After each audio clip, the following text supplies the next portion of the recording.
Hello, Interior Alaska. Joe Cook here in the Sports Seat for you this Monday evening. So that means it's weekend recap time. In any sport, big-time players make big-time plays. The Ice Dogs are arguably the best team in the NAHL, but the Brown Bears may have the best player. On Saturday night, Kenai forward Alex Butcher, the NHL leader in points, showed up in a nasty and physical game. There were 45 combined penalty minutes on 8 infractions from both teams, and former Ice Dog Ben Campbell was even ejected from the game. Butcher scored the first goal of the game at the 8:54 mark of the second period. But Ice Dog defenseman Wyatt Egge, he was able to tie the game with less than 2 minutes left in that period for his third tally of the season, all the way from the neutral zone. Second time he's done that against the Brown Bears. But Butcher had a quick response, scoring with 15 seconds left to give the Brown Bears a 2-1 lead going into the third period. The Ice Dogs rallied with a goal from Johnny Mueller after the Jacob Hetz and Todd Burgess assist with 13 minutes left in the game as Mueller crashes the net. But Fairbanks, they put up 45 shots on goal, and they just flat out missed on some good chances. Quinn was on fire. He had 43 saves, robbing the Dogs of opportunities. As this game will go over in overtime, Kenai was aggressive, getting 18 of their 29 shots in the third period and overtime. It came down to the power play, and the only one Kenai converted happened to be the game winner. Butcher scored his third goal of the night for the hat trick at the 11:15 mark of overtime. Kenai goes back home to host the Ice Dogs in Game 3 with the series all tied at 1.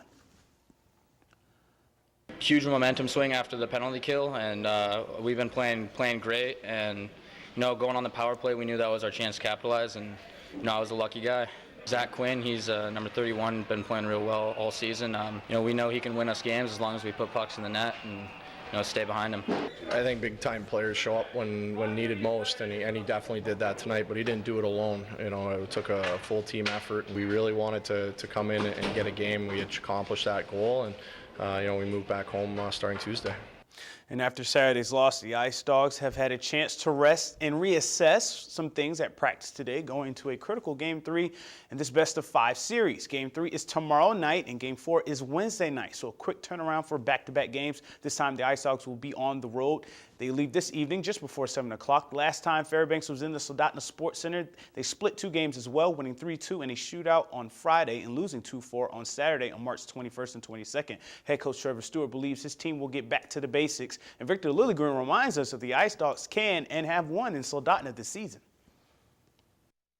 We've been always playing good in Kenai. When I say we have 7 wins of 8 down there, so I think we're all confident about what we're going to do down there. And, Game 3 is in a playoff.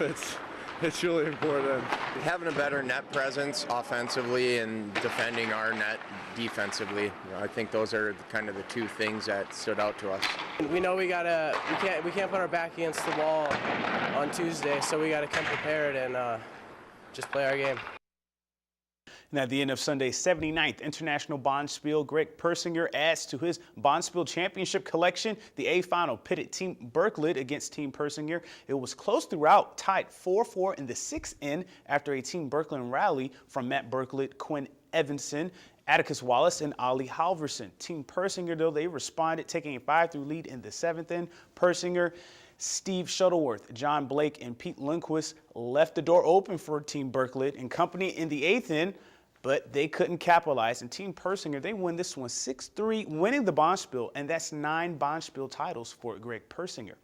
And before we end sports tonight, here's another edition of the I-5, the Interior Top 5 Plays.